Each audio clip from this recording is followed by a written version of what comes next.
Haleluya, shalom. Puji Tuhan. Hari ini kita kembali berkumpul bersyukur kepada Tuhan melaksanakan ibadah online kita. Dan sebelum kita melaksanakan ibadah, mari kita bersatu di dalam doa. Bapa yang baik, kami bersyukur buat hari baru ini Tuhan. Kami kembali berkumpul melaksanakan ibadah kami. Biarlah Tuhan hadir di setiap ibadah kami ini, dari awal sampai pada selesainya ibadah kami Tuhan. Engkau yang mengurapi, kuasa-Mu mengalir bagi setiap kami, dapat merasakan hadirat Tuhan bagi setiap kehidupan kami. Dan biarlah Tuhan hari ini kami bebas meninggikan nama Tuhan, membesarkan nama Tuhan. Dan kami siap membuka ibadah kami hanya di dalam nama Tuhan Yesus. Haleluya. Amin. Puji Tuhan. Mari kita memuji Tuhan, kita angkat pujian, bersyukurlah kepada Tuhan.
Syukur kepadamu Tuhan.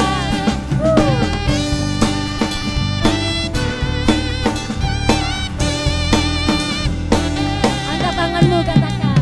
Tanganku ku angkat padamu, mensyukuri rahmat yang kau beri. Kakiku melompat bagimu, sebab rahmatmu baru setiap pagi. Bersyukurlah. Bersyukurlah kepada Tuhan, sebab Dia baik, sebab Dia baik. Bahwasanya untuk selamanya kasih setianya. Lagi katakan bersyukurlah kepada Tuhan, sebab Dia baik, sebab Dia baik. Bahwasanya untuk selamanya kasih setianya, kasih setianya.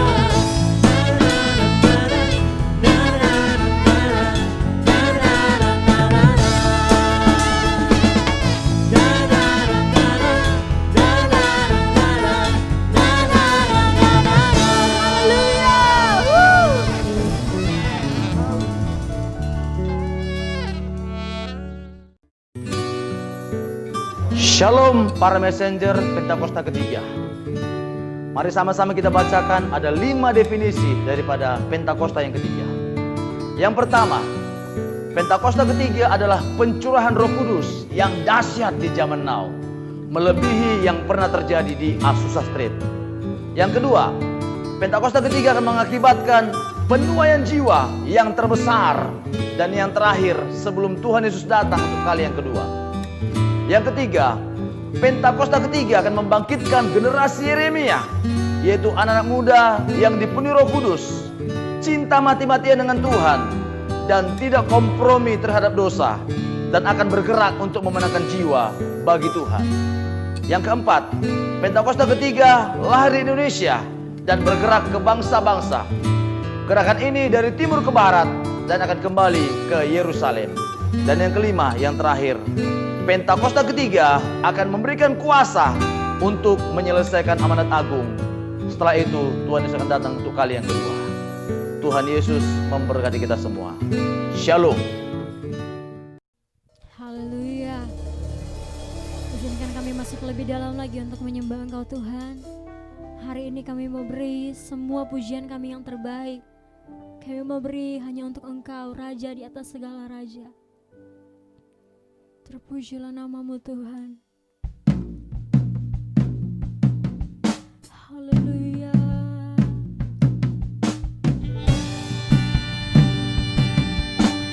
Kami mau sembah Engkau, meninggikan nama-Mu. Kami percaya Tuhan Engkau hadir di tempat ini. Haleluya. Bagi Allah yang mulia, yang bertahta di kerajaan surga.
setiap lidah, suku bangsa, semua makhluk dan pulau. Berikan glory, berikan hormat, beri pujian bagi anak domba. Mari angkat suaramu, katakan haleluya. Haleluya, haleluya, bagi anak domba. Haleluya, haleluya, darahnya menyucikan setiap lidah, suku bangsa, semua makhluk dan pulau. Berikan glory, berikan hormat, beri pujian bagi anak domba. Lagi lebih sungguh, angkat suaramu, angkat tanganmu, haleluya. Haleluya, bagi anak domba. Haleluya, haleluya, darahnya menyucikan setiap lidah, suku bangsa, semua makhluk dan pulau. Berikan glory, berikan hormat, beri pujian bagi anak domba. Beri pujian bagi anak domba. Beri pujian bagi anak domba. Haleluya. Worthy is the Lamb. Worthy is the Lamb. Sitting on the throne. We crown you now with many crowns. We reign victorious. I am lifted up.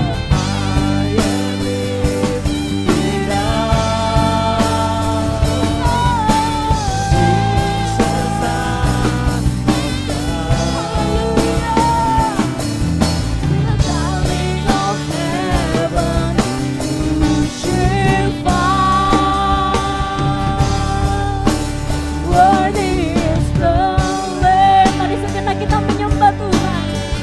Haleluya. Engkau layak Tuhan. Terima setiap pujian kami. Haleluya. We worship you. We worship you, Jesus.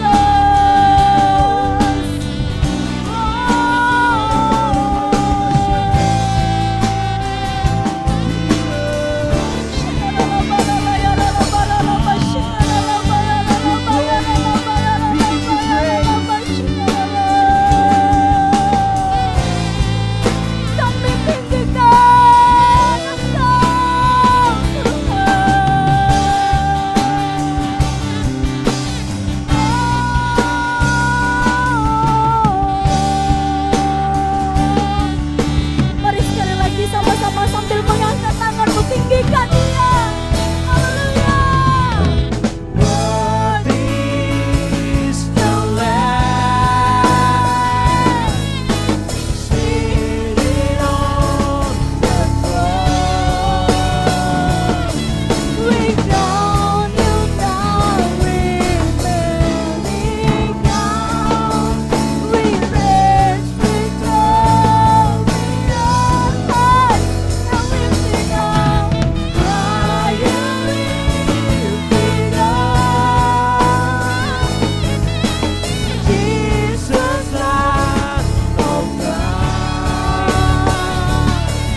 Shalom saudara, dimanapun saudara berada, saya percaya Tuhan selalu memberkati dan menyertai.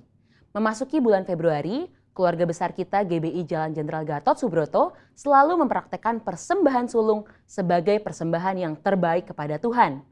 Ekspresi memberi yang terbaik bisa berupa non-materi seperti ucapan syukur, penyembahan, dan melayani pekerjaan Tuhan, serta materi. Pemberian berupa materi selain persembahan umum bisa berupa persembahan persepuluhan dan persembahan sulung yang menjadi bukti ketaatan kita kepada kebenaran firman Tuhan. Dalam edisi Voice of Pentecost kali ini, kita akan membahas tentang memberi yang terbaik secara materi.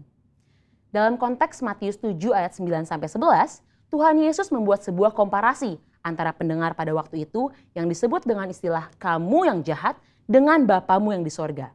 Jika manusia yang jahat saja tahu memberi yang terbaik bagi anak-anaknya, apalagi Bapa di sorga.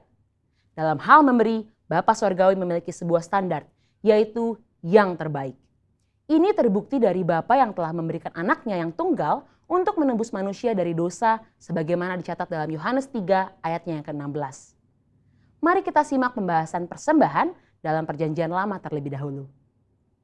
Kata persembahan dalam bahasa Ibrani berarti minkah, yang artinya hadiah, pemberian, atau korban. Dalam kitab Kejadian kita melihat contoh para patriarh dalam memberikan persembahan kepada Tuhan, seperti Kain dan Habel, Nuh, Abraham, dan Yakub. Ada dua prinsip persembahan dalam era sebelum berdirinya kemah suci.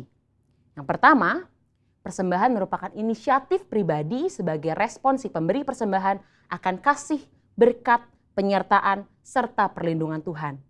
Yang kedua, persembahan diberikan berdasarkan hubungan pribadi si pemberi persembahan dengan Tuhan.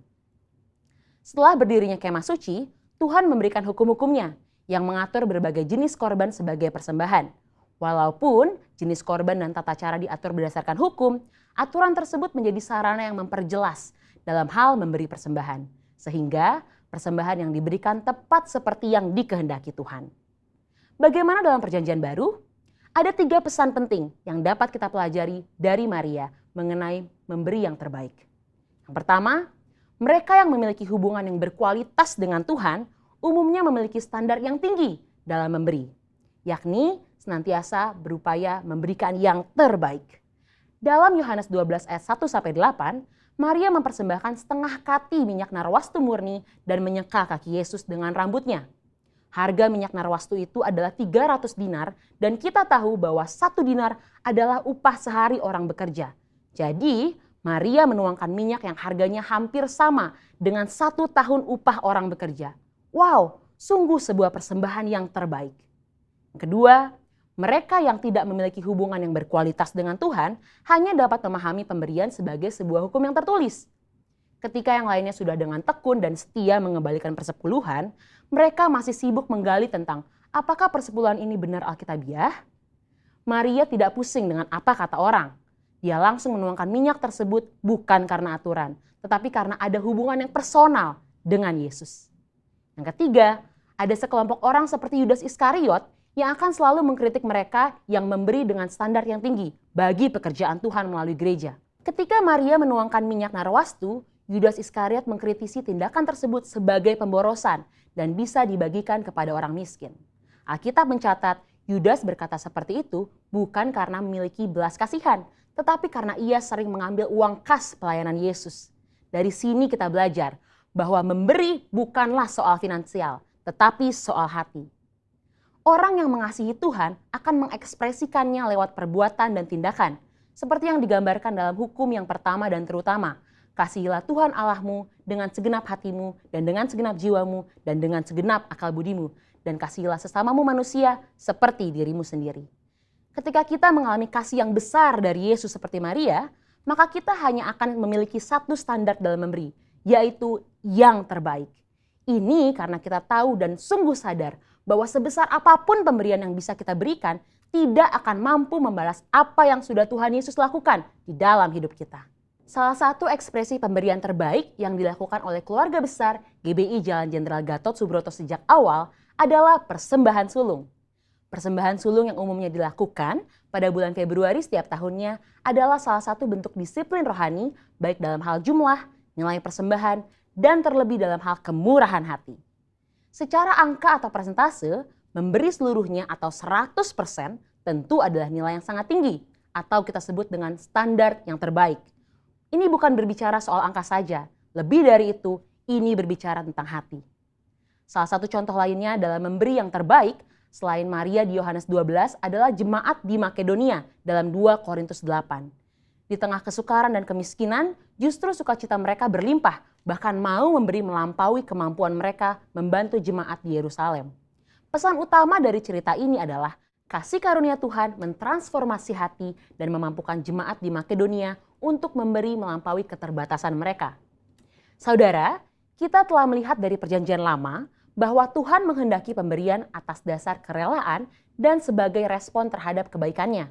Di dalam Perjanjian Baru kita belajar 2 contoh, yaitu Maria yang berani memberikan persembahan yang mahal harganya di kaki Yesus karena dia telah merasakan kasih Tuhan, dan dari jemaat di Makedonia dengan sukacita dan kerelaan memberi yang terbaik, bahkan melampaui kemampuan mereka. Mari kita memberi yang terbaik bagi Tuhan sebagai respon atas kasih, berkat, penyertaan dan perlindungan Tuhan di dalam hidup kita yang didasari oleh iman kita kepadanya. Saudara, untuk penjelasan lebih lengkapnya dari tim teologi kami, jangan lupa buka link yang ada di atas atau scan QR Code yang tersedia. Selamat memberi yang terbaik, Tuhan Yesus memberkati.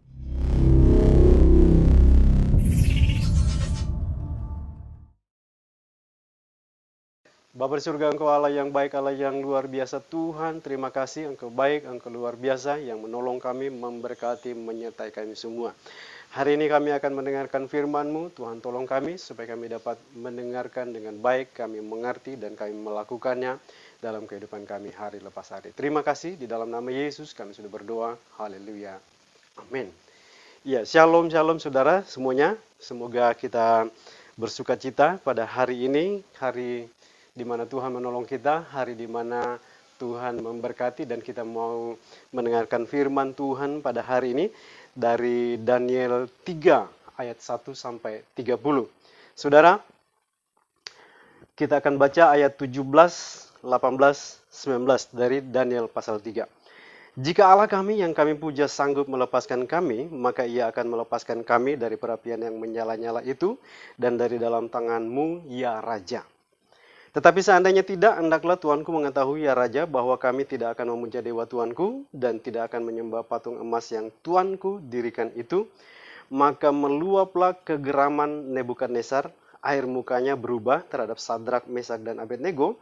Lalu diperintahkannya supaya perapian itu dibuat 7 kali lebih panas dari yang biasa. Saudara, hari ini kita akan melihat bagaimana penyembahan kepada Allah dalam segala keadaan. Temanya, tetap menyembah Allah dalam segala keadaan. Banyak orang memahami istilah penyembahan hanya sebatas pujian. Waktu di gereja, waktu berdoa, waktu pujian penyembahan pribadinya di rumah. Hanya itu yang dia bilang, oh itu pujian penyembahan. Tetapi saudara, sesungguhnya tindakan penyembahan kepada Allah mencakup segenap hidup kita, saudara. Mencakup segenap kehidupan orang Kristen.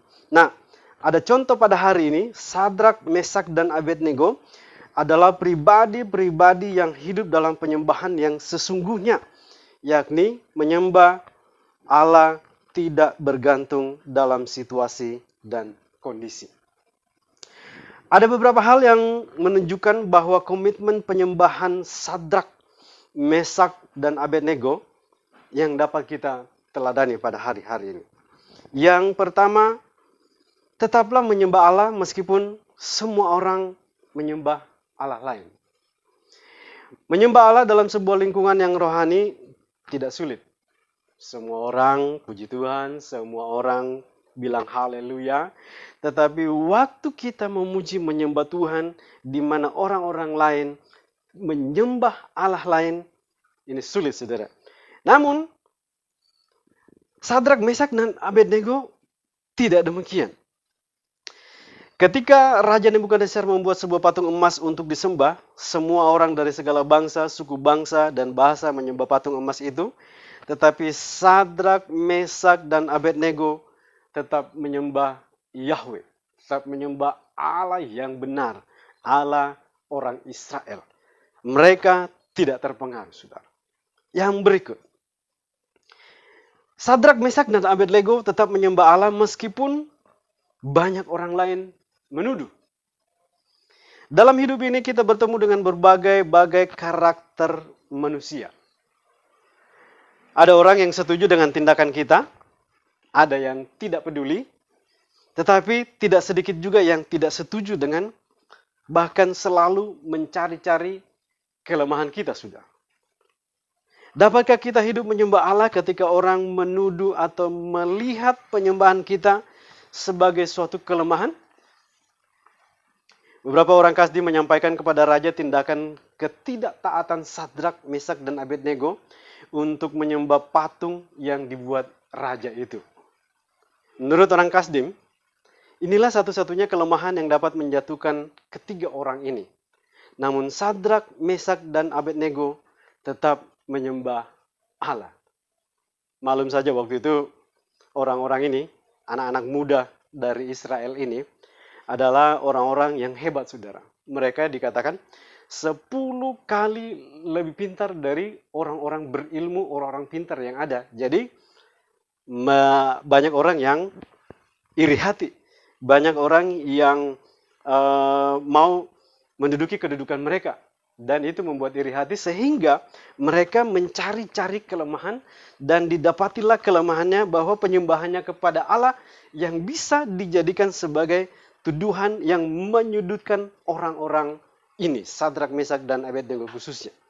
Tetapi saudara, mereka tetap menyembah Allahnya. Yang berikut, yang ketiga, mereka tetap menyembah Allah meskipun ada ancaman. Ancaman dapat membuat seorang hidup dalam ketakutan, saudara. Waduh, gimana rasanya? Gimana? Ada tekanan, ada intimidasi. Biasanya, ketika mendapat ancaman, seorang tidak lagi berani mempertahankan pendapatnya, meskipun itu benar sebenarnya. Meskipun sebenarnya sesuai dengan firman Tuhan. Tapi Sadrak, Mesak, dan Abednego tetap menyembah Allah meskipun ada ancamannya, saudara. Ancaman itu bukan ancaman biasa. Karena disampaikan oleh seorang raja yang berkuasa banget pada waktu itu. Tapi mereka lebih taat kepada Allah daripada kepada raja. Ancamannya nyawa, saudara. Atau ancamannya saudara dipecat mungkin dari pekerjaan saudara. Atau ancamannya saudara dikucilkan. Tetapi apakah saudara tetap menyembah Allah dalam situasi seperti itu? Ini ancamannya nyawa, tetapi mereka tetap menyembah Allah. Yang keempat, tetap menyembah Allah meskipun tidak diberkati. Ayat 17, 18 tadi merupakan pernyataan iman yang luar biasa. Sadrak, Mesak, dan Abednego tetap menyembah Allah. Bahkan ketika Allah tidak melepaskan mereka dari perapian, mereka tetap menyembah Allah meskipun tidak diberkati, saudara. Ayat 17 tadi ya, 18. Kita lihat. Tetapi seandainya tidak, hendaklah Tuanku mengetahui ya Raja bahwa kami tidak akan memuja dewa Tuanku dan tidak akan menyembah patung emas yang Tuanku dirikan itu. Maka meluaplah kegeraman Nebukadnezar, air mukanya berubah terhadap Sadrak, Mesak, dan Abednego. Lalu diperintahkannya supaya perapian itu dibuat 7 kali lebih panas dari yang biasa. Meskipun tidak diberkati, meskipun tidak ada berkat. Kadang-kadang situasi ini ada dalam kehidupan kita kan. Kita doa, Tuhan tolong, saya mau bayar uang kuliah anak saya. Saya mau beli beras. Tapi belum datang, saudara. Dan kadang-kadang Tuhan izinkan itu terjadi. Tetapi apakah saudara tetap menyembah Tuhan meskipun tidak? Meskipun belum diberkati. Meskipun belum datang jawabannya. Saudara sudah lama berdoa. Nah ini pasti Sadrak, Mesak, dan Abednego ini pasti berdoa. Tuhan, ancaman kami nyawa. Ancaman orang-orang Kasdim nyawa. ancaman Raja Nebukadnezar, Raja Babel yang sangat berkuasa pada waktu itu, nyawa kami. Pasti mereka berdoa dong. Dan belum ada jawaban, saudara. Kemudian raksasanya mengangkat mereka, lalu mengangkat ke dalam perapian yang menyala-nyala. Sampai di situ mereka tetap menyembah Allahnya. Mereka tidak mendapatkan jawaban, mereka tidak mendapatkan berkat, tetapi mereka bilang seandainya tidak, kami akan tetap menyembah Tuhan kami. Nah, inilah yang dituntut dari orang-orang Kristen, dari orang-orang percaya, dari anak-anak Tuhan, bahwa Tuhan di atas segala-galanya, saudara. Mau berkat datang, mau enggak, mau ditunda, tetap kita menyembah Tuhan. Yang kelima yang bisa kita lihat dari Sadrak, Mesak, dan Abednego. Tetap menyembah Allahnya. Meskipun tadi itu, nyawanya. Karena bagi mereka, menempatkan Allah lebih tinggi daripada nyawa mereka, itu penting, saudara.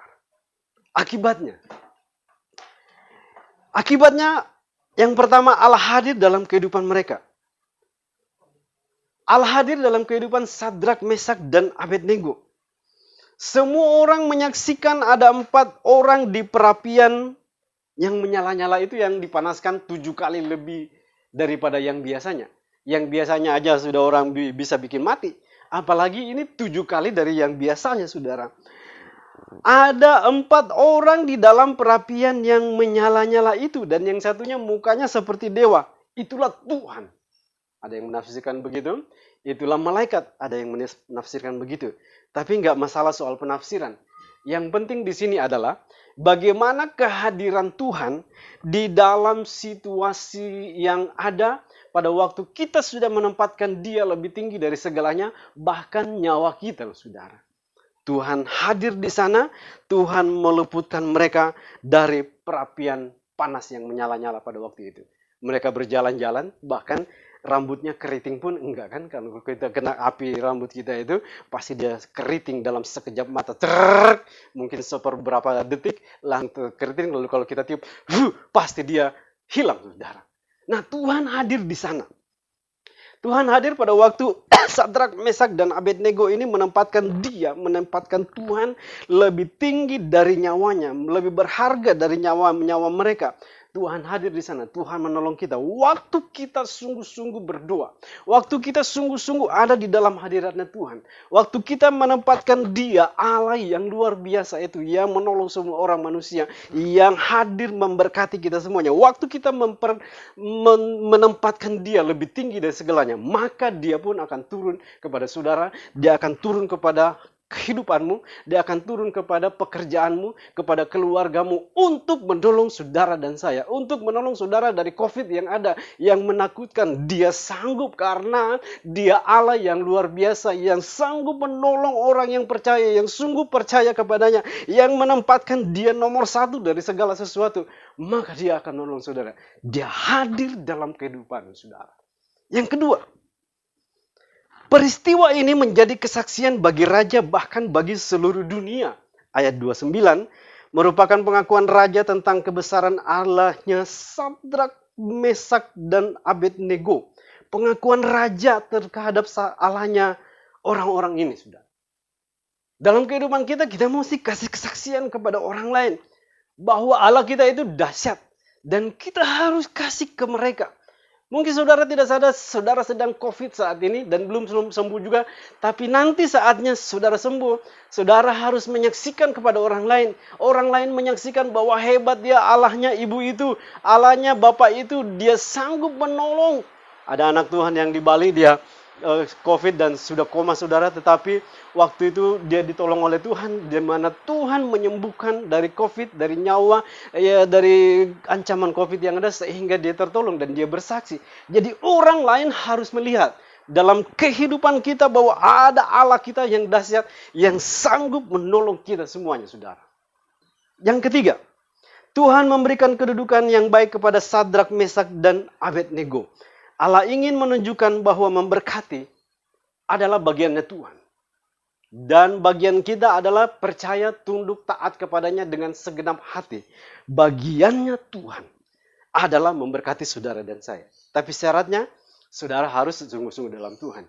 Nah, Tuhan memberkati Sadrak, Mesak, dan Abednego. Dia memberikan kedudukan tinggi kepada anak-anaknya ini. Berkat memang harus diusahakan juga. Tapi sometimes berkatnya itu datang kepada kita. Berkatnya mengejar saudara. Karena saudara anak Tuhan. Berkatnya mengejar saudara. Karena saudara dipimpin oleh Tuhan. Berkatnya mengejar saudara. Karena saudara sungguh-sungguh menempatkan Tuhan nomor 1 di atas segala-galanya. Jadi, mari kita menempatkan Dia lebih dari segalanya. Maka Tuhan akan memberkati kita juga. Karena bagian Tuhan adalah memberkati kita, saudara. Bagian kita adalah menyembahnya, sungguh-sungguh taat kepadanya. Demikianlah firman Tuhan pada hari ini. Mari kita berdoa. Terima kasih Tuhan, Engkau Allah yang baik, Allah yang luar biasa. Terima kasih untuk firman-Mu hari ini.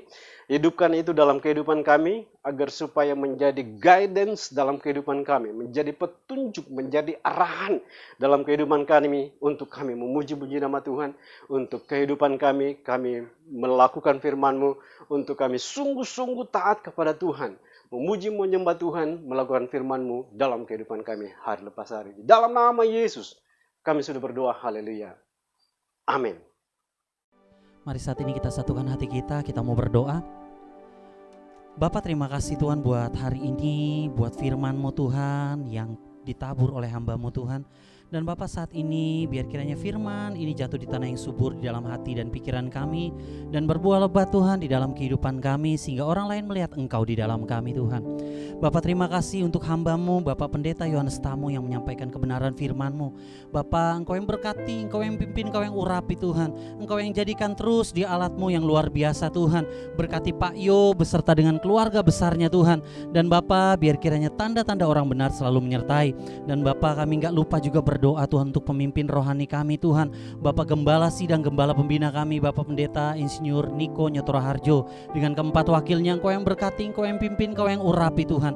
Dimanapun dia berada saat ini Tuhan, kami percaya penyertaan-Mu sempurna Tuhan, perlindungan-Mu nyata Tuhan. Dan Bapak, hari-hari ini Tuhan, biar Engkau yang berjaga-jaga atas gembala kami ini Tuhan, gembala pembina kami ini Tuhan. Terima kasih Tuhan buat segalanya. Berkati setiap rayon-rayon, cabang khusus, cabang ranting Tuhan yang ada di bawah pembinaan Pak Niko Tuhan, biar kiranya Engkau yang berkati Tuhan di dalam nama Tuhan Yesus.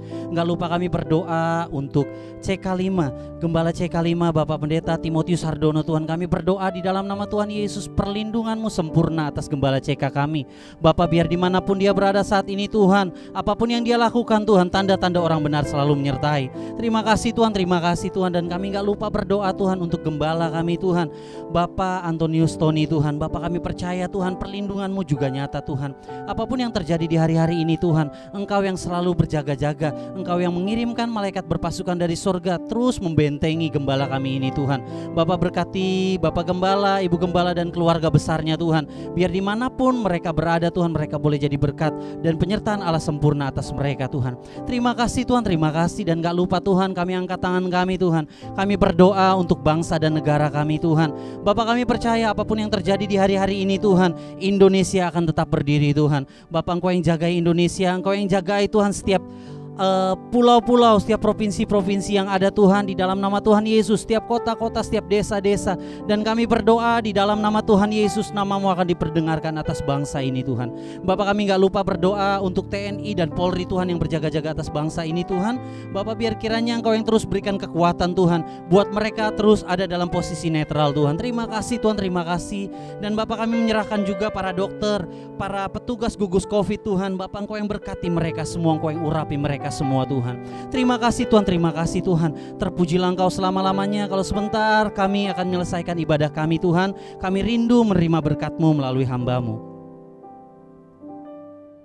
Mari sama-sama sebelum kita menerima berkat Tuhan, kita angkat pujian sambil mengangkat tangan. Kiranya Engkau memberkati aku berlimpah-limpah dan memperluas daerahku, dan kiranya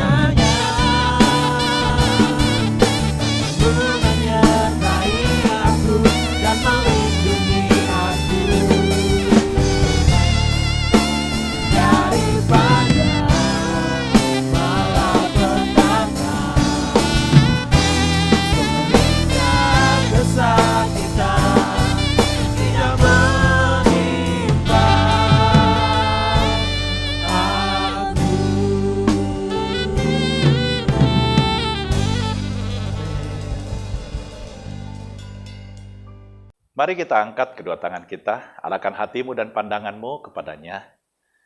Terimalah berkat Abraham, Ishak, dan Israel yang datang dari Bapa dari sorga dalam anak yang tunggal itu Tuhan Yesus Kristus. Pemeliharaan berkat sempurna Roh Kudus akan terus menyertai kita semua, mulai saat ini sampai selama-lamanya.